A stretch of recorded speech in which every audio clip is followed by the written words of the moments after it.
Hello everyone, today we are going to learn basic Ibis Paint X tutorial how to change image size.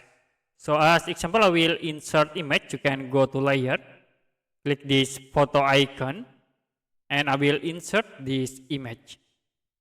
Click OK. Now if you want to resize this image, you can use the transform tools.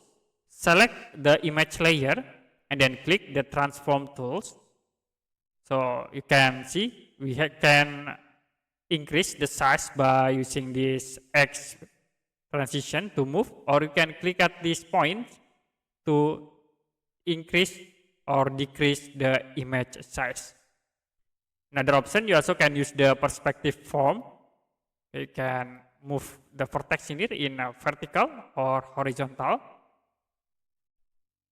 And another, we can use the mesh form to resize with the points to create the mesh forms.